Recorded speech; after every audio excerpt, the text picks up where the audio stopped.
Bonjour à tous, je suis ravi d'animer cette table ronde sur les clés pour réussir à faire équipe entre talent business et talent scientifique. Je suis ravi surtout de voir qu'il y a autant de monde dans la salle. L'année dernière, Big était un peu vide et donc c'est très plaisant de tous vous voir aujourd'hui. Avant de sauter dans le sujet de l'équipe et des équipes fondatrices de Startup Deep Tech, j'aimerais peut-être repréciser un petit peu ce qu'est la Deep Tech pour ceux qui ne connaissent pas et vous donner surtout envie de continuer à vous y intéresser. Bienvenue à tous ceux qui découvrent ce mot pour la première fois. Ça peut faire un peu peur, mais vous allez voir que c'est une grande aventure technologique. Et donc je vais commencer par vous citer 4 boîtes: Insect, Fairbricks, CoreWave et Aledia. Si vous ne connaissez pas ces entreprises, je vous encourage à aller les découvrir parce qu'elles vont littéralement bouleverser notre quotidien. Elles s'attaquent à des grands enjeux comme le mieux vieillir, mieux manger, réduire notre empreinte carbone, et elles ont toutes un point commun, qui est le point commun de toutes les startups deep tech, c'est qu'elles mobilisent les dernières avancées de la science pour proposer des produits et des services en rupture avec leur marché et bouleverser complètement les marchés auxquels elles s'attaquent. Donc la deep tech, c'est ça. En France, c'est plus de 1500 entreprises.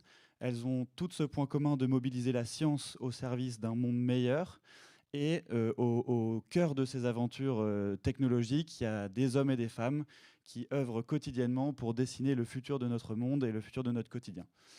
Donc on va s'intéresser à ces hommes et femmes, c'est le sujet du jour. Et pour introduire ce sujet et démarrer en douceur le sujet, je vais accueillir Florian, qui est directeur général de PhD Talent. Donc merci Florian de nous rejoindre. Florian, on a tous un peu l'image, je pense, quand on pense à la recherche, du chercheur qui est entouré de plein d'équipements compliqués, de fioles, voilà, je pense que c'est des souvenirs de TP, peut-être de terminale. Et cette image est de plus en plus fausse, en fait, puisque les chercheurs s'intéressent à l'entrepreneuriat. Et il se trouve qu'avec BPI France, vous avez lancé un baromètre sur l'appétence des jeunes chercheurs sur l'entrepreneuriat. Et donc, je te propose que tu nous présentes quelques-uns des grands résultats de ce baromètre pour introduire la table ronde. Tout à fait. Alors, peut-être me présenter très rapidement avant de présenter les résultats du baromètre.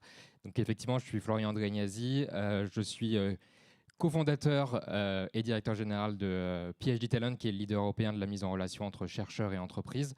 Donc, je vois que j'ai quelques partenaires et quelques clients dans la salle. Donc, bienvenue à vous. Et donc, si on peut lancer les slides, merci.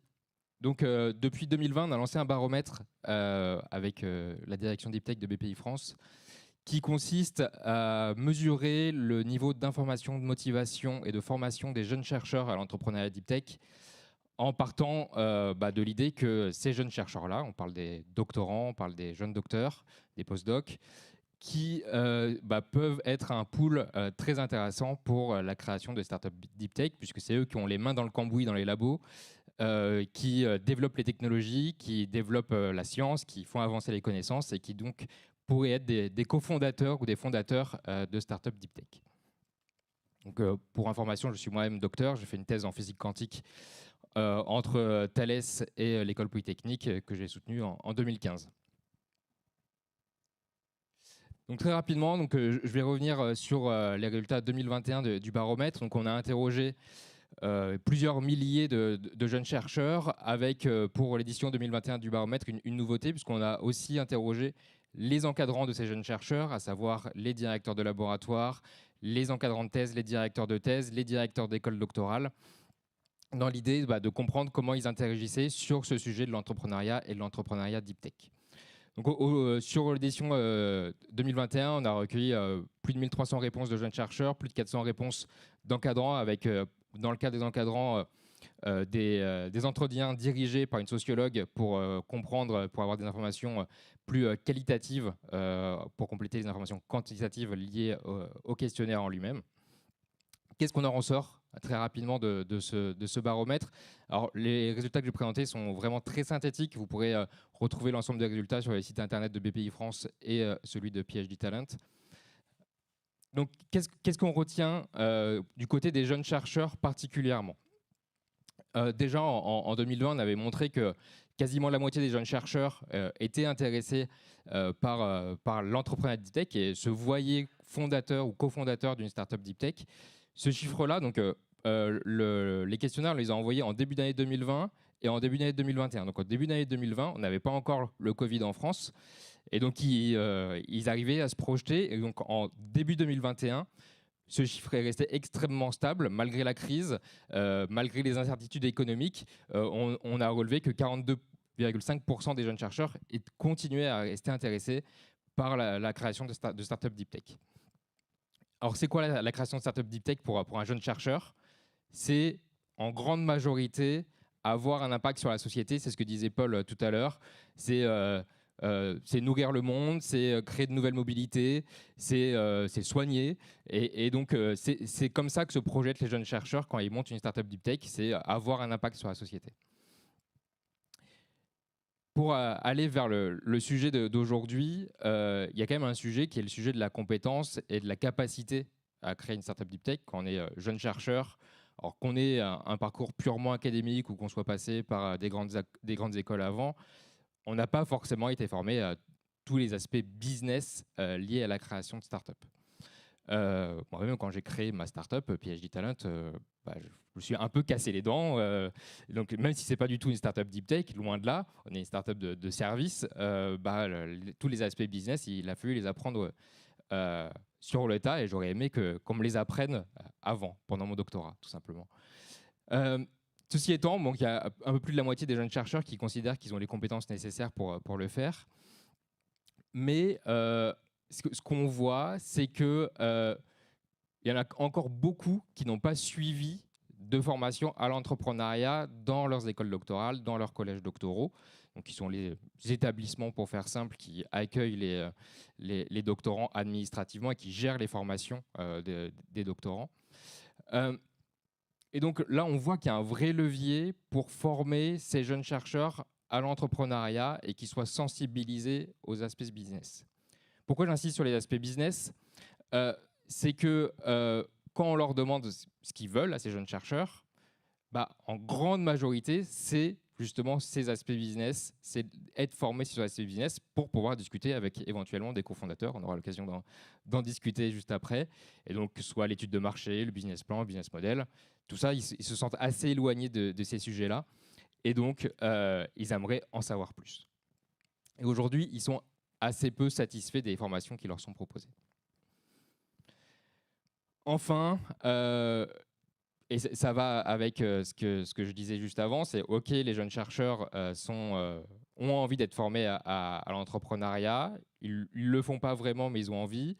Et ils aimeraient être formés aux aspects business. Et en fait, c'est ce que voient aussi leurs encadrants sur les manques de connaissances du marché, les manques de compétences pour créer un business model. Voilà, donc tous les aspects liés à la création de start-up, il est aussi vu de l'extérieur par les gens qui encadrent ces jeunes chercheurs. Et donc, si on arrivait finalement à mieux former ces jeunes chercheurs aux aspects business, je pense, et on va en discuter dans un instant avec l'ensemble de nos intervenants, on arriverait à créer de très belles équipes avec des profils business et des profils scientifiques. Je vous remercie. Merci beaucoup, Florian. On peut l'applaudir, oui, tout à fait. Il n'a pas fait le petit coup de pub, mais sachez que vous pouvez retrouver tous les résultats du baromètre sur le site internet de PhD Talent. Donc si vous avez envie de creuser un peu le point, n'hésitez pas. On a vu que la formation était un levier fort pour les jeunes chercheurs et pour les acculturer à l'équipe, au business notamment. L'équipe en est un autre, aller chercher des compétences manquantes dans un panel de compétences d'équipe, ça peut être une bonne voie de croissance pour les startups deep tech. Est-ce que vous pouvez remettre les slides si ça ne vous dérange pas ? Et donc pour creuser un petit peu ce point, du côté de BPI France, on est en train de mener une étude aujourd'hui pour regarder quel était l'impact de la composition de l'équipe sur la capacité d'une startup à lever des fonds. C'est une étude qui est encore en cours, donc je ne vais pas vous dévoiler l'ensemble des résultats, mais j'ai quelques grands messages qui se dégagent actuellement de l'étude, et c'est vrai que c'est intéressant aussi en termes peut-être d'introduction des débats aujourd'hui. Premier grand message, si vous n'êtes pas chercheur dans la salle, mais que vous êtes intéressé par la deep tech, c'est une bonne nouvelle, vous êtes les bienvenus. Il n'y a pas que des chercheurs dans la deep tech. On observe sur les 1200 startups du panel qu'on est en train d'étudier que sur les 1800 fondateurs de ces startups-là, il y en a à peu près la moitié qui ne sont pas, docteurs, qui ne sont pas chercheurs. Et donc, ça veut dire qu'il y a l'autre moitié qui s'investit sur les projets et qui vient compléter les équipes pour aller les renforcer. Donc ça, c'est plutôt une bonne nouvelle si vous n'êtes pas chercheur. Et puis, si vous êtes chercheur, c'est aussi une très bonne nouvelle parce que ça veut dire que vos projets attirent des talents qui sont différents de vos sets de compétences, et donc vous allez pouvoir compléter vos équipes. Le deuxième grand message, c'est que la deep tech à plusieurs, c'est mieux, en tout cas du point de vue des investisseurs. On a un prisme assez fort dans l'étude sur la capacité des startups à lever des fonds. Donc c'est évidemment pas le seul KPI de réussite d'une startup, mais c'est celui qu'on a commencé par étudier. Et on voit qu'en moyenne, les startups qui sont montées à plusieurs ont plus de chances de lever, vont lever plus rapidement et vont lever des montants plus conséquents. Donc ça donne une petite idée de l'intérêt de s'associer. Et puis, ce qui n'était pas forcément clair dans notre tête, c'est que plus on est de fous, plus on lève. En fait, quand on pense au binôme chercheur-business, on pense à 2 personnes parce qu'on le présente de cette manière-là. Et on s'aperçoit à travers l'étude que finalement, des équipes de 3, de 4, voire même de 5 ou 6 personnes vont avoir tendance à accéder plus rapidement au fond et de manière plus conséquente, un peu par besoin, parce que comme ils sont beaucoup, ils ont beaucoup de bouches à nourrir et donc ils ont besoin de plus de fonds. Mais il y a un effet de levier qui est assez intéressant sur le fait d'être plus nombreux. Et puis le dernier grand message qui ressort de cette étude, et puis encore une fois, les analyses sont encore en cours, donc on va venir préciser ça dans 2-3 semaines au moment de la sortie de l'étude avec des chiffres. Mais le dernier grand message, c'est que le mélange des profils au cœur des équipes fondatrices des startups est vraiment le cocktail gagnant. On a regardé des diversités de parcours académiques, on a regardé des diversités de parcours professionnels, et on a regardé comment la diversité des compétences et des profils avait un impact sur la capacité à lever des fonds. Et encore une fois, on voit que s'associer, c'est bien. S'associer avec quelqu'un qui est différent de soi, c'est encore mieux. Et donc, on va parler de tout ça avec ce très beau panel. Je suis ravi d'accueillir Isabelle Mounier, Guillaume Chelius, Cédric Denis-Rémy et Aline Malaise avec nous sur scène.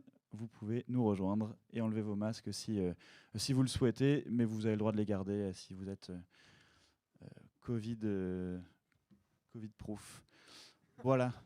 Et pardon, j'ai pas trouvé le bon mot, mais c'était pour meubler l'arrivée de nos invités. Eh bien, écoutez, on va pouvoir démarrer cette table ronde. On a introduit le sujet, on a commencé à donner quelques grandes lignes, mais on va creuser un petit peu plus qualitativement ce sujet de l'équipe. On a un panel de personnes qui travaillent au quotidien avec des startups deep tech, qui en ont vu se monter des dizaines, voire des centaines selon les structures, et qui ont donc un recul assez intéressant sur ce qui se passe au moment de la rencontre, ce qui se passe après la rencontre, et tout ce qu'il faut faire, ne pas faire, tout ce à quoi il faut faire attention quand on crée une équipe. Avant de rentrer dans le vif du sujet, je vous propose peut-être de vous présenter en 1 minute, et puis pourquoi pas, pour illustrer mon propos, que vous nous donniez une boîte ou une équipe avec laquelle vous avez bossé et qui vous a marqué positivement ou négativement, voilà, pour qu'on ait déjà quelques exemples en tête de ce que sont les équipes Deep Tech. Cédric, je te donne la parole. Bonjour à toutes et tous, je suis ravi d'être avec vous. Alors évidemment, c'est l'exercice difficile où il faut citer que les startups qui réussissent. On ne parle pas de la difficulté et de la galère d'être entrepreneur, mais je pense que c'est quand même important de le rappeler. C'est-à-dire si vous voulez être là pour monter une startup, le premier point que je vais rappeler, c'est que c'est la galère. C'est la galère. Évidemment, on va vous citer, alors je vais vous citer 2 startups, 2 réussites. Deux réussites. Alors la première, c'est peut-être... parce que je n'ai pas préparé, ça va être Akemia, une des startups qui suit de l'ENS. Alors pourquoi je vous cite celle-là? Parce que Maximilien et son associé, avec sa collègue, ils sont tous les 2 exceptionnels, évidemment, puisque vous savez, pour lever des fonds, il faut répondre à tous les critères, c'est-à-dire qu'il faut être brillant, sympa, capacité à lever de l'argent, vendre le produit, donc il faut toutes les qualités. Donc si vous n'avez pas toutes les qualités, c'est pour ça que vous allez venir vous former. Ou alors on vous dit, comme vous ne les avez pas toutes, prenez un associé, mais gardez ça en tête quand même que quand il y a ces questions de levée de fonds, et je salue mes collègues d'Elaya qui sont ici, qui portent le fonds PSL avec nous, on cherche un peu les moutons à 5 voire 6 pattes. Donc ça, c'est quand même le problème, ce qui est souvent les questions d'association.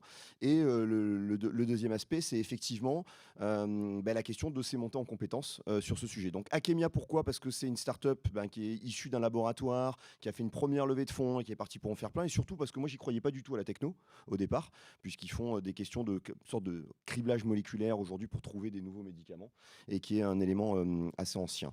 La deuxième startup que je vais citer, j'y reviendrai. Je ne sais pas si du coup je développe tout de suite ou si... On y reviendra, mais tu peux les citer quand même. On y revient. C'est Sublime Énergie. Alors pourquoi? Parce que ce sont des jeunes entrepreneurs de plus de 55 ans et qui ont monté, eux, justement, qui n'étaient pas issus des laboratoires et qui sont allés chercher une techno dans des labos et qui ont dû travailler avec les chercheurs. Et ça, j'y reviendrai parce que travailler avec des chercheurs, c'est compliqué. Pourquoi? Pas parce que les chercheurs sont compliqués, peut-être un peu parfois aussi, mais aussi parce que c'est un autre monde et qu'il y a des questions d'acculturation. Voilà, donc c'est les deux startups que je citerai. Merci Cédric. Isabelle, je te laisse poursuivre. Bonjour à tous. Donc moi, je suis directrice entrepreneuriat au sein de Buzy by Clermont-Auvergne Innovation. Nous avons participé à la création de plus de 120 startups à ce jour, donc à la création d'autant d'équipes fondatrices. Et il se trouve que je suis en charge de l'assistance juridique, moi, pour les entrepreneurs également, au sein de l'incubateur.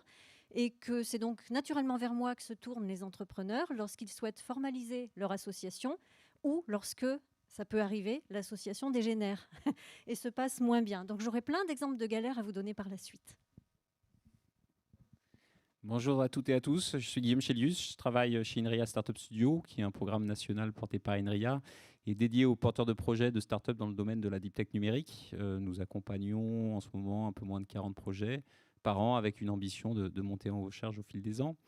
Je ne vais pas mettre en avant ou citer un projet particulier, je vais aller en contre-courant, mais je vais plutôt relever finalement quelque chose qui est assez remarquable, c'est la diversité des expériences et de ce qu'on observe, aussi bien dans la manière qu'ont les gens de se rencontrer, l'absence de recettes systématiques. On est toujours un peu dépourvu face à cette question de comment rencontrer quelqu'un, comment constituer une équipe, et aussi de la diversité des profils finalement des gens qui constituent les équipes et de leur capacité à aller sur des domaines ou des compétences qui ne sont pas celles d'où ils viennent et d'arriver à constituer une synergie et une globalité de compétences, d'expériences sur lesquelles on ne misait pas forcément au départ et qui au final se révèlent plutôt très efficaces.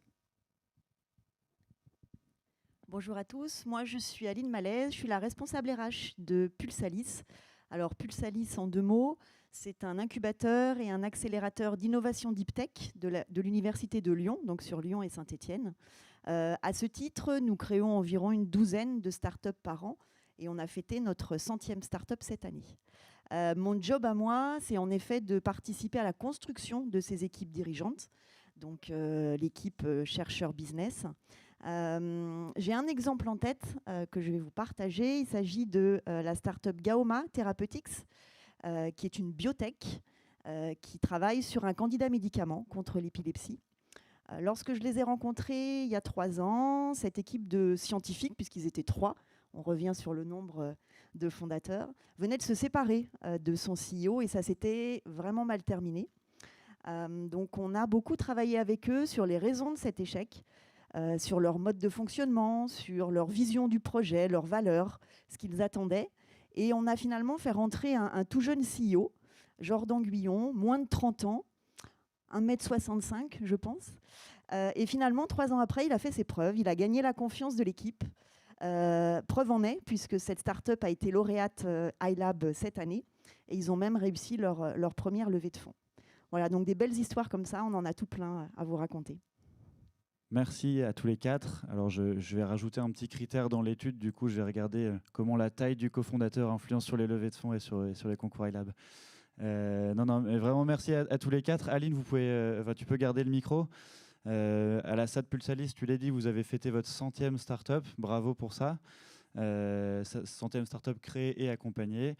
Et j'aimerais que tu nous partages un petit peu, du point de vue de la compétence, pourquoi c'est intéressant pour des chercheurs d'aller s'associer avec d'autres personnes et comment est-ce que vous travaillez les profils de compétences nécessaires à apporter à l'équipe pour que la startup se lance sur de bons rails. Très bien. Alors, c'est vrai que peut-être un point avant de parler de compétences, le fait de dire que tous les chercheurs que l'on accompagne à Pulsalis sont des chercheurs entrepreneurs. Ils ont le souhait de créer une start-up pour tout un tas de raisons, même celle de gagner de l'argent d'ailleurs. Donc, ils ont déjà suivi un parcours entrepreneurial. Ils ont déjà pitché devant des partenaires, ils ont obtenu des prix, parfois des financements. Certains ont noué des partenariats avec des industriels. Et on a aussi des chercheurs qui sont des serial entrepreneurs. La question qui se pose en fait au démarrage, c'est de savoir quelle est leur place dans la future start-up. Comment se voient-ils ? Est-ce qu'ils ont envie de prendre la tête de cette start-up ou pas ? Est-ce qu'ils ont envie d'avoir des fonctions opérationnelles, de directeur technique, de directeur scientifique ou pas ? Est-ce qu'ils souhaitent finalement laisser le bébé et puis continuer leurs travaux de recherche? Donc ce premier travail en fait, d'identification de leur juste place dans la start-up, elle est essentielle. Parce que c'est ça aussi qui va nous permettre de définir les trous dans la raquette, finalement, le besoin, la définition du besoin, et quelles sont les compétences qu'il va falloir faire rentrer dans cette future start-up. Donc en effet, les chercheurs ont rarement envie de prendre la tête, de devenir le CEO de la start-up, parce que très souvent, on les met en face de ce qu'est un start-up, de toutes les missions qu'il va avoir à effectuer. Et la compétence marketing, business est quand même pas celle que les chercheurs préfèrent. Donc, en effet, dans ce cas-là, on cherche un CEO. La plupart du temps, plutôt profil business, marketing, profil finance aussi, notamment par rapport à des projets en biotech. Profil industrialisation aussi, si on est sur des startups plutôt sciences de l'ingénieur. Et puis, si on parle de compétences, là, on est sur des compétences plutôt métiers, mais il y a évidemment tout le volet de compétences soft skills.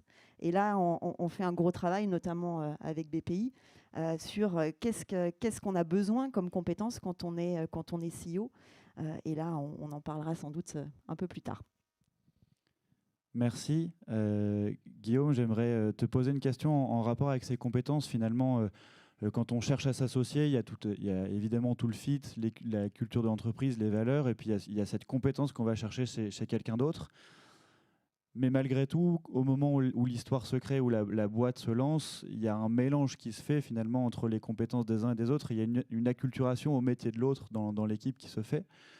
C'était toi notamment qui nous racontais ça pendant la préparation de la table ronde. Est-ce que tu peux nous dire pourquoi c'est important qu'un chercheur comprenne ce qui se passe sur la partie business, même si ce n'est pas lui qui la gère, et vice-versa, que que le CEO qui gère la partie business financière comprenne la tech et soit capable de s'y intéresser pour que l'alchimie prenne dans l'équipe? Alors, on intervient très tôt dans ce que sont les projets de start-up en création, au moment où finalement le projet se construit, se pense. Et à ce moment-là, finalement, on a beaucoup de mal sur ces questions de fonction, de parler de CEO, de CTO, quand il y a plusieurs personnes, même s'il y a clairement une sensibilité, soit technique, soit business et autres. Mais on évite de parler en termes de fonction parce qu'il y a un enjeu extrêmement fort à construire une vision commune sur l'ensemble des dimensions de ce qu'est le projet, ce que deviendra le projet, ce que sera ensuite la start-up. Et cette construction d'une vision et d'une compréhension commune est très importante parce que finalement, c'est le seul moment où elle peut se faire de manière très forte. Une fois que la start-up est lancée, on rentre sur ces logiques plus fonctionnelles, c'est-à-dire que le CTO va se dédier à la technique, la personne, le CEO à la direction, etc. Donc il va y avoir moins d'échanges, moins d'acculturation aux différents domaines, peut-être plus d'opposition aussi, alors qu'en intégration, ce n'est pas le cas sur la construction.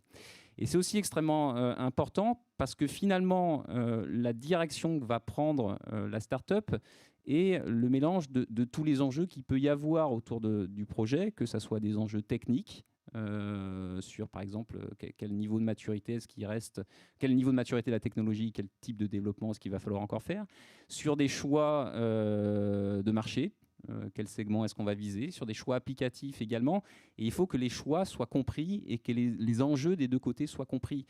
Si sur un développement technologique, vous êtes en mode sprint, vous allez très vite et vous accumulez une dette technique, qui sont des notions par exemple comprises par des développeurs, mais pas forcément par quelqu'un de l'enjeu business, un jour cette dette technique va falloir la payer. Si la personne, le CEO, n'a pas conscience de ça, n'a pas compréhension de ces enjeux, par exemple, parce que lui ne s'occupe que de la partie business, il y a un moment où un décalage va être tellement fort que les deux personnes ne se comprendront plus. C'est un exemple. Et inversement, de la même manière, entre ce que peut être une vision plus issue d'une segmentation et d'un travail d'étude de marché, sur ce que peut être le besoin, et donc une vision produit que va construire la personne qui sera plus orientée business, qui sera peut-être pas comprise par la partie technique, qui elle va préférer se concentrer sur ce qu'il trouve joli dans la technique et pas forcément répondre à un besoin identifié sur un marché. Donc pour moi, c'est vraiment un sujet cœur avec cet enjeu de construire finalement quelque chose dont on parle pas souvent, qui est cette notion de marketing produit, qui est ce point au milieu entre la technique et entre le marché, où finalement il faut que les différentes personnes de l'équipe se retrouvent pour comprendre et bien identifier ce que va être le projet en termes de produits, à la fois sur sa dimension technique, mais aussi sur sa dimension marché. Merci. Ce que j'en comprends peut-être, et puis après on passera évidemment à la question suivante, c'est que si vous êtes chercheur, bad news, vous allez devoir vous intéresser au business et comprendre ce qui va se passer dans votre boîte pour construire une vision avec votre associé, mais que l'inverse est vrai aussi. Donc si vous voulez vous associer avec un projet de recherche, il va falloir mettre un peu les mains dans le cambouis, lire quelques papiers et puis comprendre des sujets assez compliqués. On avait une table ronde sur le quantique avant, je peux vous assurer que ça n'a pas l'air si facile que ça à comprendre. Ça va au-delà de comprendre, c'est aussi décider, participer à la décision et à la construction. Oui, tout à fait, merci. Il y a un point qui est assez clé finalement dans la construction de l'équipe, c'est le moment de la rencontre avec son ou ses futurs associés, et surtout de comment est-ce qu'on crée cette rencontre, comment est-ce qu'on crée des occasions de faire se rencontrer des différents profils. Et je me tourne vers toi, Cédric, parce que tu m'as expliqué pendant qu'on préparait cette table ronde que vous aviez créé le Tinder de l'enseignement supérieur chez PSL. Ça m'a beaucoup intrigué, un peu amusé, et j'avoue que j'aimerais en savoir un peu plus. Alors c'est vrai, on a été entrepreneur sur cette action-là. On a créé le Tinder d'enseignement supérieur. On a créé un programme qui s'appelle Second Life, qui aujourd'hui s'appelle Innovation Entrepreneuriat d'Impact.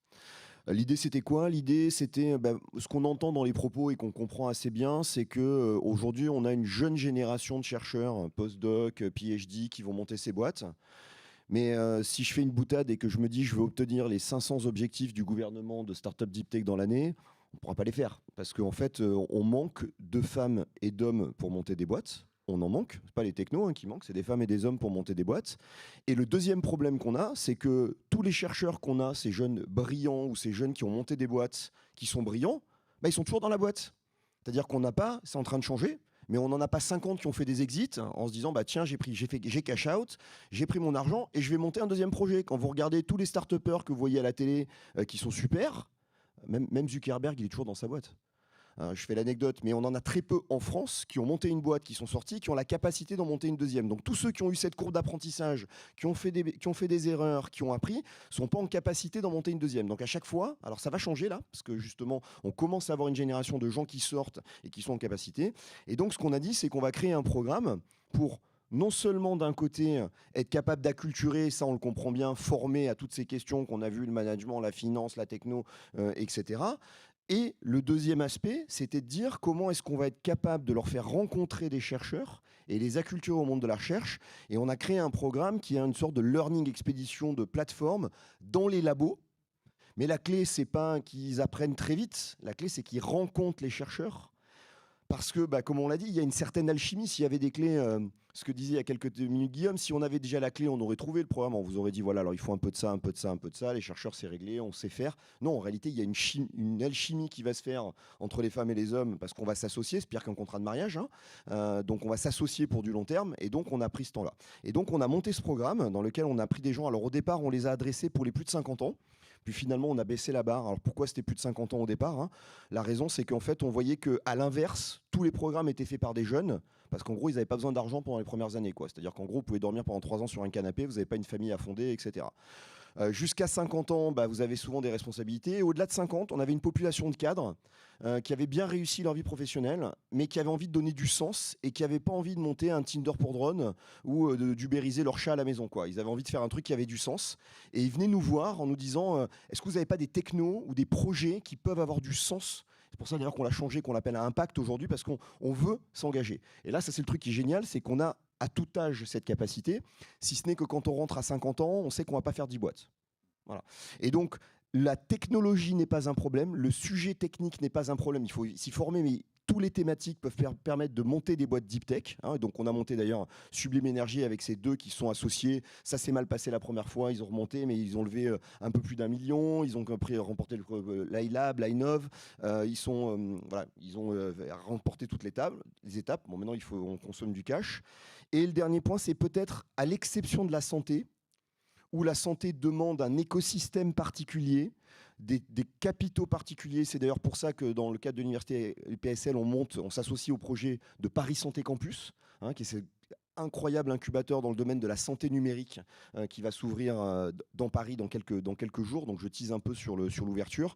Mais l'idée, c'est qu'à l'exception de la santé, on peut le faire dans toutes les technos. Par contre, le matching nécessite du temps. rencontrer du temps. Quand on décide de se marier, en général, alors, sauf à Las Vegas, on prend un peu de temps pour être sûr qu'on va partir avec les personnes, avec les associés. Et donc ça nécessite un peu de temps et on peut le raccourcir. Mais malgré tout, c'est pas totalement incompressible. Il n'y a qu'aux États-Unis. Vous savez pourquoi d'ailleurs dans la salle? Est-ce qu'il y en a qui savent pourquoi les programmes d'accélération durent 90 jours? Vous savez pourquoi tous les programmes, le Y Combinator, tous les programmes aux États-Unis, on fait des programmes sur 90 jours? Pourquoi 90 jours? C'est pas du tout à des études scientifiques là-dessus. La raison, c'est que c'est la durée d'un visa touriste aux États-Unis. Et donc, c'est un peu une question d'abattage. C'est-à-dire, si vous avez levé au bout des 90 jours, on vous garde, sinon vous vous cassez, quoi. Et en Europe, on n'a quand même pas cette philosophie-là. On a quand même une notion de se dire, on veut quand même essayer de faire rester. Et donc, ça nécessite du temps quand même pour cofonder les boîtes. Merci beaucoup. Est-ce que tu peux nous en dire un tout petit peu plus sur Sublime Énergie, comment ils se sont rencontrés, qui ils étaient, pourquoi ça n'a pas marché puis marché? Un ancien cadre de Valorec. Alors c'est le Jeunot, lui il avait 51 ans. L'autre il était de chez Orano, 55 ans, il avait bossé donc dans le nucléaire. Et les deux quand même ils avaient cette appétence pour l'énergie. Et donc ils ont screené les labos, donc ils ont fait d'abord avec un labo de chimie. Alors pour rappel, je ne fais pas les 5 saisons de l'enseignement supérieur, sinon on y passerait la journée. Mais l'université PSL, c'est 10 grandes écoles qui décident de créer une université. Pourquoi? Parce que la norme mondiale, c'est l'université. Donc les grandes écoles, c'est un truc à la française, mais la norme mondiale, c'est ça. Et donc on a évidemment le Collège de France, l'École normale supérieure, chimie, les mines, le SPCI. Donc des écoles qui ont une culture là-dessus. Et ils sont allés voir des collègues avec chimie. Ça n'a pas fité. Avec le chercheur, ça n'a pas fité, ça arrive. Alors ils ont essayé quand même, mais ça l'a pas fait. On force pas non plus dans le Tinder de l'enseignement supérieur. Il y a des fois ça matche pas. Et par contre, ils ont matché avec une équipe des mines qui fait de la liquéfaction sur des biogaz. Et en gros, l'idée c'est de récupérer un peu tout le biogaz des méthaniseurs. Et ils ont pris du temps, ils ont travaillé avec les chercheurs. Ça n'a pas été parfait, mais voilà, ils ont réussi à construire ça. Ça prend du temps. C'est pas simple. Par contre, nous, on est convaincus que aujourd'hui, on a lancé plein de programmes et il y a beaucoup de programmes qui sont lancés sur les montées en compétences. Donc aujourd'hui, vous venez dans n'importe quelle université, vous aurez les compétences business développement, management, RH. Aujourd'hui, on a beaucoup progressé en France de ce côté-là. La vraie question, c'est comment est-ce qu'on va trouver le vivier de femmes et d'hommes pour monter des boîtes? Parce que c'est quand même, et je le rappelle, c'est pas un chemin tout simple, quoi. Si aujourd'hui c'est super, ça n'a jamais été aussi bien qu'aujourd'hui pour entreprendre. Il y a beaucoup d'argent. Il y a beaucoup d'argent. Je ne vais pas dire qu'il y en a trop parce qu'il y a BPI France, mais il y a beaucoup d'argent. Donc c'est beaucoup plus facile. Il n'y a jamais eu un tel momentum pour monter une boîte, notamment dans la deep tech. Alors ça, c'est un peu le problème, c'est que je dis à chaque fois, c'est fini, les startups qui font n'importe quoi. Et puis bon, si vous avez vu Sorare, voilà, ils font du NFT, des cartes Panini, ils ont levé 200 et quelques millions. Donc non, je me suis trompé. On va continuer à faire des startups où on va ubériser les chats, les chiens, parce qu'on peut encore trouver des modèles là-dessus. Mais sur la partie deep tech, quand même, il y a quand même une tendance aujourd'hui où les gens ont envie de faire du sens, ils ont envie de donner de l'impact, ils ont envie de changer le monde, que ce soit les jeunes comme les moins jeunes. Et donc là, sur les labos de recherche, on a ces ressources, mais on manque de ce capital humain, des femmes, des hommes pour porter les projets, parce que quand les chercheurs, et les collègues le disent très bien, ils viennent et qu'on leur raconte ce que ça va être, parce qu'en fait, il faut, quand on est chercheur, on est chercheur, on a une liberté académique, il faut engueuler les gens, il faut virer des gens, ça se passe... C'est pas simple. Voilà. Donc ça, c'est le message quand même, c'est que quand on y va, c'est une galère, et donc il faut bien y réfléchir. Par contre, l'expérience humaine, elle est fantastique. Merci beaucoup. Ce que je trouve hyper intéressant dans cet exemple-là, c'est qu'on part des hommes et d'une connaissance marché, puis on va chercher une techno dans un labo et on essaie de faire dans ce chemin-là.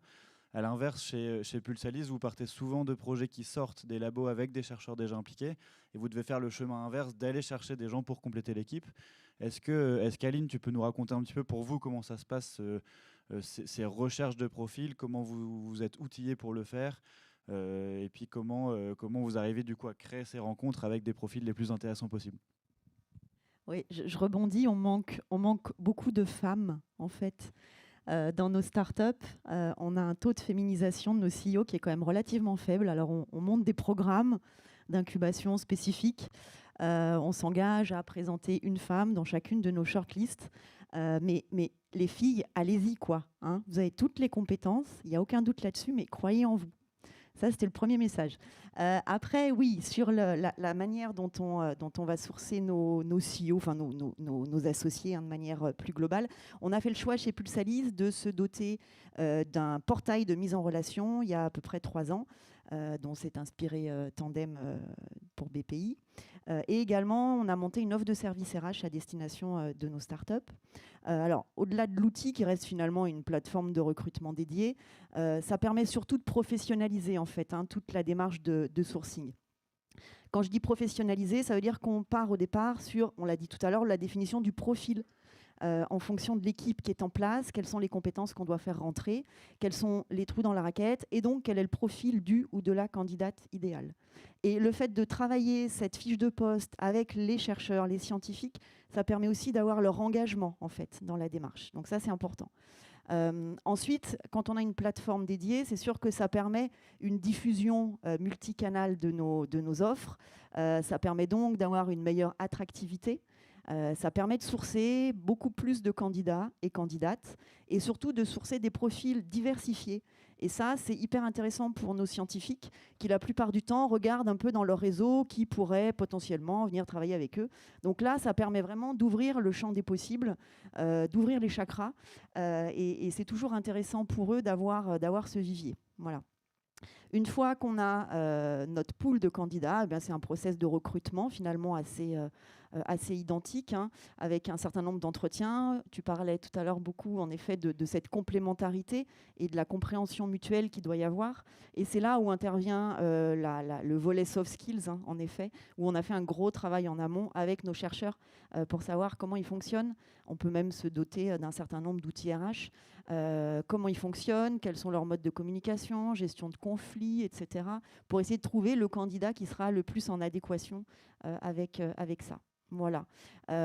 Pour la petite anecdote, et ça fait parler aussi d'une start-up qui s'appelle Skilder, qui est une start-up Pulsalis, avec laquelle on travaille, puisque cette boîte a développé en fait un assessment center numérique qui permet d'aller très finement qualifier les soft skills des dirigeants. Et ça, c'est un vrai outil d'aide à la décision pour nous dans nos sourcings d'associés. Merci beaucoup. On a vu que ce n'était pas évident de trouver des profils, mais qu'il existe des solutions quand même. Il y a le Tinder de renseignement, il y a des événements de matching, il y a des plateformes web dans lesquelles vous pouvez retrouver des projets ou partager votre projet si vous êtes chercheur et que vous avez envie de rencontrer un associé. Donc voilà, la recherche d'un associé, c'est pas facile, c'est quelque chose qui prend du temps. Mais c'est possible. Et puis, une fois qu'on s'est rencontrés et qu'on a décidé de démarrer une collaboration ensemble, finalement, le plus dur arrive. J'ai envie de dire, la rencontre, finalement, c'est assez anecdotique. C'est vraiment quand on va mettre les mains dedans et qu'on va se découvrir l'un et l'autre qu'il peut potentiellement y avoir quelques dissensions, quelques combats autour de différents sujets. Et j'aimerais avoir ton avis là-dessus, Isabelle. Toi qui as accompagné et vu se monter 120 profils, 120 équipes, qui les a aidés à rédiger des pactes. J'imagine que les pactes d'associés, oui, c'est pas la partie la plus simple. Est-ce que tu peux nous donner deux, trois clés, 2-3 non-dits qui polluent parfois un peu les relations et sur lesquels vous travaillez avec les associés potentiels pour les aider à construire leur vision de leur projet et construire leur culture d'entreprise tous ensemble? Oui. Donc l'une des premières clés, c'est effectivement, ça a été dit, mais je le redis, c'est la vision, c'est s'assurer qu'on partage la même vision et qu'on soit en phase. Alors pour vous donner un exemple de start-up sur lesquelles nous avons dû intervenir en médiation, c'est-à-dire au moment où vraiment ça devenait compliqué une fois l'équipe lancée, c'était une entreprise, une start-up qui était arrivée à sa phase d'industrialisation et qui s'est retrouvée avec ce qu'on peut appeler un choix du roi. D'un côté, des investisseurs qui proposaient de financer l'industrialisation et de l'autre côté, un industriel qui proposait de racheter l'entreprise pour les amener sur l'industrialisation. Donc là, en fait, il y avait une décision à prendre qui devait se prendre d'après le pacte d'actionnaires à l'unanimité. Et là, on a deux blocs qui se sont affrontés, qui n'arrivaient pas à prendre de décision parce qu'on avait un bloc de personnes qui n'étaient pas à temps plein dans l'entreprise et qui étaient à temps partiel dans l'entreprise, qui, eux, se voyaient très bien continuer l'aventure avec une levée de fonds. Et l'autre bloc qui, lui, était à temps plein dans l'entreprise depuis des années avec des endettements à titre personnel sur le dos, qui, eux, se voyaient très bien accepter de rentrer dans le giron d'un grand groupe pour pouvoir souffler un petit peu.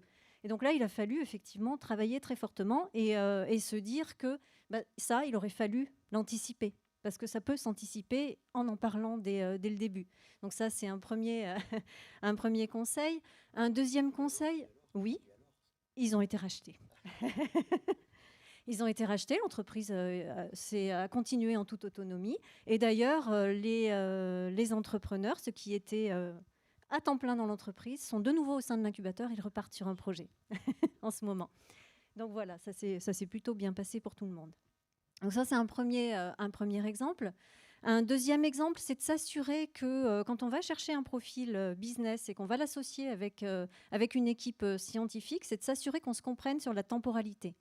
Alors, je vais vous donner un exemple positif. Nous avons, je rebondis sur ce que disait Aline, des chercheurs entrepreneurs qui sont sortis de leur laboratoire. Ils étaient 3 scientifiques de 2 disciplines différentes qui se sont rendus compte qu'en cumulant leurs disciplines, ils pouvaient mettre sur le marché une avancée majeure dans le traitement de certains cancers. Et donc, ils sont sortis spontanément de leur laboratoire. Ils sont allés démarcher un profil business qui avait déjà mis des molécules, des anticancéreux sur le marché. Ils ont réussi à le convaincre. Ils ont réussi à monter l'équipe. On a fait le pacte d'actionnaires, on s'est lancé, etc.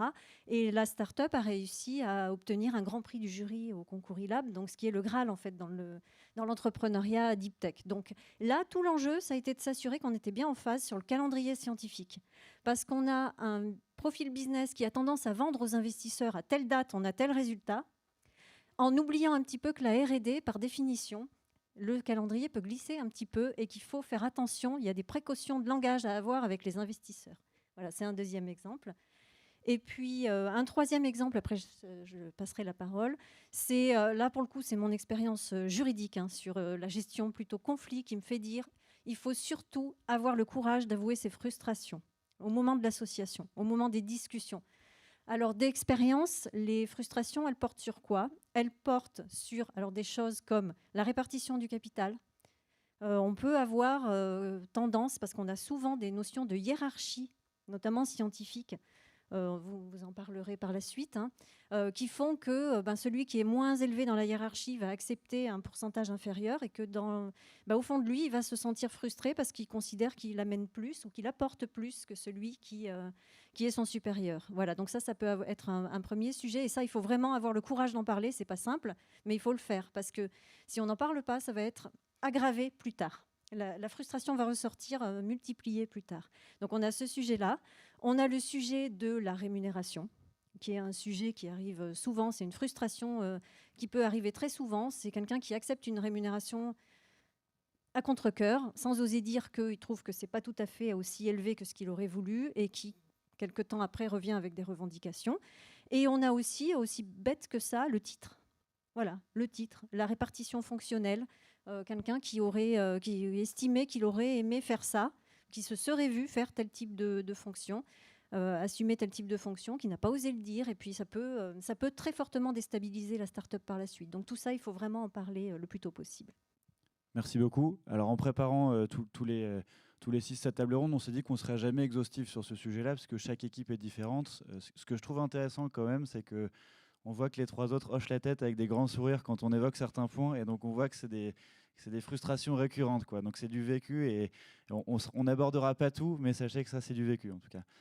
Guillaume, je reviens un petit peu sur ce sujet des non-dits. Je crois que vous avez développé pas mal de choses aussi à l'INRIA sur l'accompagnement des entrepreneurs et de la constitution de leur équipe, notamment sur la partie répartition du capital, mais aussi sur 2-3 autres sujets. Est-ce que tu peux nous éclairer et puis peut-être compléter avec 2-3 autres anecdotes ce qu'Isabelle nous a partagé? Oui, il y a un enjeu extrêmement fort autour de la communication entre les porteurs du projet. Communiquer pour confronter, échanger autour de la vision, le mot a été évoqué plusieurs fois, l'ambition que chacun y met. Est-ce qu'une personne, un jour un investisseur m'a donné une expression, est-ce qu'on veut devenir riche? Est-ce qu'on veut devenir roi? Est-ce qu'on veut avoir un impact social? Donc qu'est-ce que chacun met dans ce projet-là? Des valeurs aussi, ça peut être des valeurs humaines, des valeurs sociétales, on a parlé d'impact tout à l'heure, donc énormément de sujets. Et puis au-delà de ça ensuite, sur des questions de valeurs qu'on apporte dans le projet, qui sont des choses sur lesquelles les gens ne sont pas toujours très clairs et ne sont pas toujours très alignés. On voit très souvent des projets arriver où vous allez avoir 3-4 personnes des personnes qui ont le projet de, par exemple, s'embarquer à temps complet, de manière opérationnelle dans ce que sera la start-up. D'autres, des scientifiques seniors, par exemple, qui, eux, sont sur une logique anciennement de concours scientifique, maintenant de mise à disposition, c'est-à-dire temps partiel, ou même parfois simplement participer à un advisory board. Des relations parfois un peu complexes, historiques, ça a été dit, liées au système académique, avec par exemple un directeur de thèse et puis le thésard qui vient de soutenir et qui est lui porteur du projet entrepreneurial, mais avec la figure tutélaire derrière son dos, qui gentiment explique que c'est grâce à lui que le thésard, le jeune docteur est ce qu'il est et qu'il peut se permettre de construire ce projet. Donc toutes ces choses, beaucoup de non-dits sur lesquels il y a besoin de discuter, il y a besoin de mettre les choses à plat, parce que sinon, ce sont des incompréhensions ou des frustrations qui vont cristalliser et qui vont à un moment ou à un autre générer un conflit ou une crise. Et une manière qu'on a développé d'aborder ces questions, c'est effectivement la question de la capitalisation. Et la table de capitalisation, parce que c'est quelque chose d'extrêmement concret et sur lequel on sait que le sujet va devoir être abordé, et on sait que c'est un sujet qui a tendance à faire ressortir tous ces décalages dans la vision des différentes participations. Juste, tu peux dire 2 mots sur ce qu'est une table de capitalisation la table de capitalisation, c'est simplement la répartition du capital à la création de la société. C'est qui a combien de pourcents du capital de la structure. Et quand on aborde ce sujet, finalement, on se rend compte, s'expriment les différences de vision entre, par exemple, un chercheur qui va estimer que finalement, la part qui a le plus de valeur dans la construction de ce projet, c'est la technologie, c'est son invention, c'est son résultat de recherche. Là où une personne qui, elle, va se jeter à temps plein dans le projet et va chercher à le développer, va expliquer que non, la recherche et le résultat n'est qu'un point de départ et que finalement la valeur de la start-up, elle se construit à partir de ce temps zéro et que c'est donc l'implication et tout le travail qui va être fait après qui a le plus de valeur pour ce qu'est le projet. Donc il va y avoir ces discussions, vont sortir aussi les discussions en termes de temps et de ressources que vont y mettre chacun.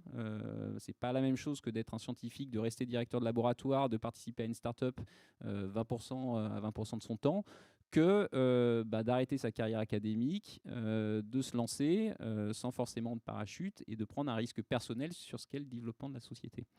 Donc on a un petit exercice qui consiste dans un premier temps à faire lister par l'équipe les différents critères qui leur semblent être les critères sur lesquels doit se construire cette répartition de capital. Voilà, l'implication future, ce qu'on apporte, une vision marché, un certain nombre de compétences ou ce genre de choses. Et puis ensuite, une fois que tout le monde s'est mis d'accord sur ces différents critères, chacun va mettre une note à chaque critère, un poids à chaque critère. Et ça permet ensuite de faire un travail personnel, chacun de son côté. Et ensuite, on amène les différentes personnes à se confronter, cette notation, et du coup à identifier les points sur lesquels il y a un décalage dans la vision, éventuellement un désaccord, et les amener à converger sur ce que sera une table qui sera comprise et acceptée par tout le monde. Et la grande difficulté, souvent, est celle de faire comprendre, notamment aux personnes qui ne seront pas impliquées à temps complet dans la structure ou qui apportent quelque chose au point de départ, que fondamentalement, la valeur de la start-up, elle se construit vers l'avant et pas vers l'arrière. Donc le résultat de recherche est un point de départ, mais le résultat de recherche en lui-même n'est pas grand-chose s'il n'y a pas derrière un travail qui est construit, une dynamique qui est mise en place qui va permettre à la start-up de développer de la valeur. Merci beaucoup. Pour tous ceux que ça pourrait intéresser, on a essayé de formaliser avec Guillaume et puis d'autres membres de l'écosystème cette méthode ou ce petit exercice de travail sur la répartition du capital. Donc n'hésitez pas à le lui demander ou à me le demander si vous en avez besoin dans vos projets ou dans les projets que vous accompagnez. Alors, on n'en est pas les auteurs, on ne va pas revendiquer ça. C'est ici, vous pouvez trouver sur Internet The Founder's Pie, qui est un article où la méthode est expliquée avec un certain nombre d'exemples et qui est très intéressant à lire. Tout à fait. Merci. Il nous reste une douzaine de minutes. On a un dernier point à aborder et puis j'espère qu'on aura peut-être le temps de prendre une ou deux questions. Quand on préparait aussi la table ronde, Florian, je me tourne vers toi cette fois. Tu as fait une distinction et tu as apporté une nuance sur une question que je posais. Tu me disais, c'est pas pareil de dire on travaille avec un chercheur ou on travaille avec le monde de la recherche. Est-ce que tu peux nous expliquer pourquoi c'est différent et qu'est-ce que ça signifie de travailler avec le monde de la recherche ? Alors, je vais apporter une nuance à ta nuance. C'est que justement, travailler avec un chercheur dans le cadre d'une création d'entreprise, c'est bien souvent strictement équivalent à travailler avec le monde de la recherche. Pourquoi ? Alors, tenez-vous bien, parce que c'est complexe, et justement, c'est parce que c'est complexe que c'est strictement équivalent. Travailler avec un chercheur, et ça a été dit, par exemple, quand on travaille avec un jeune chercheur, un doctorant, un postdoc, c'est aussi travailler avec son directeur de thèse, son encadrant de thèse, qui bien souvent n'est pas le même, qui n'apparaît sur aucun papier, et du coup, il faut savoir qui c'est. Et il y a des problématiques d'ego. Ça, l'ego dans le monde académique, ça c'est quelque chose. C'est-à-dire qu'on a réussi dans un endroit au sud de Paris, sur un plateau, à faire 2 établissements au même endroit, pour des problèmes d'ego. Je ne les citerai pas. Bref. Non, mais ce qui est important de comprendre, c'est que quand vous voulez travailler avec un chercheur, dans le cas d'une création d'entreprise, c'est que vous êtes obligé, pour des questions juridiques, légales, politiques, de travailler avec l'écosystème de la recherche. Et l'écosystème de la recherche, il est extrêmement complexe. Entre les EPST, les EPIC, les tutelles, les co-tutelles, les directeurs de thèse, les HDR, les ANR, les bidules, les machins, il y a beaucoup de choses. Je ne veux pas vous froisser, hein, mais en fait, le problème, c'est que derrière, encore, si avec tous ces établissements-là, mais une seule politique, ça marcherait. Le problème, c'est qu'il y a autant d'établissements que de politiques, et parfois, dans le même établissement, il y a différentes politiques. Donc, c'est toute la difficulté. Et il faut s'y attendre, et du coup, ça rend les choses parfois un peu longues, je l'admets. Mais c'est pas pour ça qu'elles fonctionneront pas. C'est juste qu'il faut savoir à quoi s'attendre. Il faut savoir qu'il y a beaucoup de monde qui va être impliqué dans les discussions. Des gens qui sont pas forcément concernés par le projet en tant que tel, en tout cas au sens de l'équipe. Et il faut s'attendre à ça. Il faut s'attendre aussi en fonction de là où vous dirigez en termes de discipline, il y a des choses qui sont très différentes, des cultures disciplinaires qui sont très différentes en fonction du monde académique. Quand on parlait tout à l'heure de la relation directeur de thèse, doctorant, il y a des disciplines que je ne citerai pas non plus, où les choses sont extrêmement pyramidales. Et moi, ça me choque encore de voir des noms de laboratoires qui portent le nom du directeur. C'est dans certaines disciplines scientifiques, c'est comme ça que ça se passe. Et je trouve ça extrêmement choquant. Mais bon, bref, c'est mon point de vue. Là où je veux en venir, c'est que quand vous commencez à discuter avec un chercheur, demandez tout de suite, vraiment, c'est la première chose à faire à mon sens, d'être mis en relation avec son écosystème de valorisation, les SAT, en tout cas les personnes qui sont en charge de ça, parce que sinon vous arriverez vite à une déconvenue, à mon sens. Je ne sais pas si vous êtes d'accord. En tout cas, vous pourrez vite prendre à mur en disant non, ça ne se passe pas comme ça, non, il faut faire autrement, non, c'est pas possible. Et parfois, c'est pas possible. C'est vraiment pas possible pour des questions techniques d'appartenance de l'API, typiquement, où comme il y a une co-tutelle, il faut impliquer plusieurs établissements dans la discussion, etc., etc. Donc tout ça pour dire que j'espère avoir réussi à vous démontrer que travailler avec un chercheur ou un jeune chercheur dans le cadre d'une création d'entreprise et de montage d'une équipe pour une startup deep tech, c'est à peu près équivalent à travailler avec le monde de la recherche. Et donc, il ne faut pas avoir peur de ça. Ce sont des gens normaux. Et donc, on va trouver des solutions. Il y a toujours des solutions. Et il y a plein de belles startups, de très belles startups deep tech qui sortent. Il faut prendre le temps de faire les choses correctement. Merci. Tu as quand même eu l'air de douter quand tu as dit ce sont des gens normaux, avec un sourcil un peu froncé. Je confirme, ce sont des gens normaux et je le dis sans le sourcil qui bouge.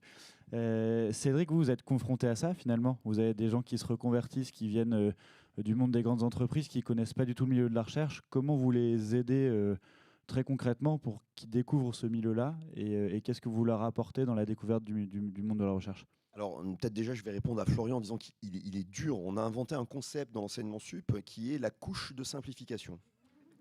Hein, je le refais bien pour que vous le voyez. On a inventé le concept de la couche de simplification. Donc, il a entièrement raison.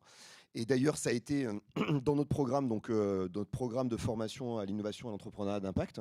On a tout de suite mis un module sur l'acculturation à l'enseignement supérieur. Et donc à ces règles-là, c'est-à-dire que les histoires de copro, je ne vous parle pas des LABEX, des IDEX, des SAT, des pays, du PIA et de tout ce qui va être tous les acronymes qu'on adore, hein. Alors ça on adore, qui fait que c'est déjà, il y a un jargon technique, mais il y a effectivement une complexité de compréhension qui est liée tout simplement historiquement à la question des tutelles de qui est votre employeur. Voilà. Et donc, typiquement, moi, je dépends de l'école des mines de Paris. Bah, ma tutelle, tac, c'est le ministère de l'Industrie. Ça ne va pas être le ministère de l'Enseignement supérieur. Et donc, sur la copro des brevets, ça ne va pas être les mêmes qui vont avoir cette partie-là. Et donc, du coup, vous avez des questions qui vont derrière et qu'il faut anticiper. Alors, par contre, ce qui a vraiment changé, et ça, c'est la bonne nouvelle, c'est qu'on a professionnalisé les équipes. C'est-à-dire, bon, on en rigole, on a une complicité sur les sujets, mais il y a eu une vraie professionnalisation de l'enseignement supérieur, que ce soit sur les SAT, que ce soit dans les universités, dans les incubateurs, dans les accélérateurs, qui fait que derrière, on a des équipes qui connaissent tout ça. Et c'est fini la blague où vous arrivez au juridique et vous dites « alors, si vous êtes rentré dans le bureau juridique, c'est foutu ». Pas du tout. Au contraire, aujourd'hui, les juristes, ils comprennent et ils cherchent des solutions pour simplifier, pour gagner du temps. Hein, j'écoutais M. Dufour sur BFM il y a quelques jours. Moi. Et il disait, donc le patron de BPI, qui disait ce qu'on demande à nos équipes aujourd'hui, c'est de donner une réponse rapidement sur l'investissement. Il dit, bon, il y a les questions des entrepreneurs, mais aussi donner les réponses rapidement. Et c'est ce qu'on essaye de faire aujourd'hui, c'est rapidement de dire, là, il va y avoir un problème, ou rapidement dire oui, rapidement dire non, rapidement aider. Mais par contre, on a effectivement, et je termine là-dessus, dans le cadre de Paris Santé Campus, sur la santé numérique en France, et je ne vais pas dire de mal, au contraire, je vais dire du bien de mes agents, de mes amis de l'Agence numérique de santé et du Health Data Hub. Mais quand vous prenez le référentiel sur l'interopérabilité des données de santé, c'est 7000 pages, le premier tome. Et donc la première chose qu'on fait à Paris Santé Campus, pour les gens qui vont venir, c'est qu'on propose un programme de formation pour justement l'acculturation sur ces acteurs, non pas pour tout expliquer, mais au moins de comprendre où est-ce qu'on va aller chercher l'information. Et à l'université, c'est effectivement ça, c'est qui sont les interlocuteurs pour comprendre. Et ça, c'est indispensable, parce que s'il n'y a pas ça aujourd'hui, en fait, c'est une complexité, rappelez-vous de la couche de simplification, qui est ça, et on a besoin d'avoir ces interlocuteurs. Merci beaucoup. On arrive vers la fin de cette table ronde. Et comme je ne sais pas qui sont les gens dans la salle, s'il y en a parmi vous qui veulent entreprendre ou pas, je n'ai pas envie de déprimer ceux qui voudraient se lancer seuls. Sachez que c'est possible, évidemment. J'espère que Cédric n'a pas été trop pessimiste sur la galère que c'était d'entreprendre. Isabelle, quand même, pour le cas où des équipes ne fonctionnent pas, ou pour les cas où l'entrepreneur veut se lancer seul parce qu'il en a envie, comment est-ce qu'on fait pour accompagner ces personnes-là et qu'ils ne soient pas trop seuls dans leur projet et qu'ils aient quand même un apport de compétences externes qui viennent les aider à bâtir le projet et à développer leur entreprise? Oui.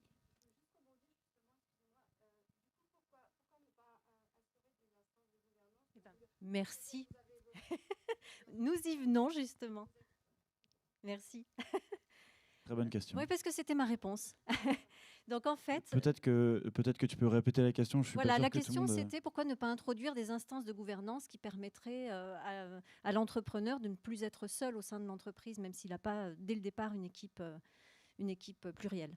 Et donc effectivement, alors j'ai deux réponses à apporter à la question. La première, c'est qu'aujourd'hui, il existe suffisamment d'incubateurs, d'accélérateurs qui vont permettre aux entrepreneurs de ne pas être seuls, voilà, et qui vont être épaulés et qui vont être aiguillés dans leur aventure entrepreneuriale. Donc ça, c'est un premier point de la réponse. Partout en France et même à l'international, hein, aujourd'hui, c'est très développé. Et le deuxième point, c'est effectivement un concept que je préconise, moi, qui est très utilisé dans les startups anglo-saxonnes, en fait, aux États-Unis et en Angleterre, qui est le concept de l'advisory board.